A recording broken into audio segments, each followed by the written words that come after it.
So here is the verse in this track of history, in Suren El-Murselat, where Allah says, now proceed to a shadow comprised of three parts. انطلقوا بعد أعوذ بالله من الشيطان الرجيم انطلقوا إلى ظل ذي ثلاث شعب. Proceed to a shadow comprised of three parts. And I have interpreted, and Allah knows best, that the shadow is Dajjal. And Dajjal's trademark, his footprints are in three parts. And 25 years ago, I wrote Jerusalem in the Quran, the best-selling book of all. No book has been a bestseller like this book, Jerusalem in the Quran. 25 years ago, that's a long time. And in that book, I said in the first part of the shadow, Dajjal gave us Pax Britannica, with an obsession for Jerusalem and the Holy Land. And then in the second part of the shadow, Dajjal gave us, Pax Americana, with an obsession with Israel and the Holy Land. And then there is a third part of the shadow which is still to come, and that is Pax Judaica, where Israel will seek to replace the United States as the ruling state in the world. Now then, in this track of history, if Israel wants to become the ruling state in the world, then Israel has to take control and establish its dominion over the entire Arab world in which it is located. And Israel has already made substantial progress towards that by copting all the leaders, the governments. And so you have governments ruling over the Muslim world today, which are puppy dogs of Israel. Some of them have even recognized Israel as a state.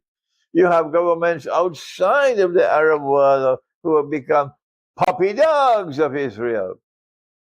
And if you are not a puppy dog of Israel, then Israel's biggest supporter in the world is the United States.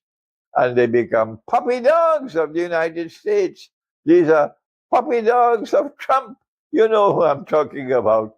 Puppy dogs of Trump. Give him the Nobel Prize. Give him the Nobel Prize. The puppy dogs of Trump. So Israel has already made substantial progress towards establishing her dominion over the entire Arab world, and by implication beyond the Arab world to the rest of the Muslim world, by taking control of governments. But there are some governments which are trying to jockey their way, playing both sides, showing themselves to be independent.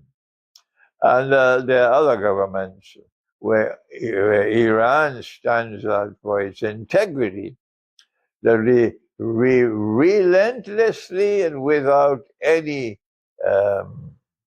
to divert us, to modify us, to dilute us, we reject and we resist Israel's oppression of the Palestinian people. This is to Iran's credit. If Israel is to become a ruling state in the world, in succession to the United States, not only must Israel take control of all the governments around it and force them to submit to Israel, but more than that, Israel will need to expand the territory to encompass the biblical frontiers of the state of Israel. And that is from the river Nile to the river Euphrates. But my students around the world, this is elementary knowledge for them. For others, maybe it's new knowledge, but not for my students. They know this subject very well.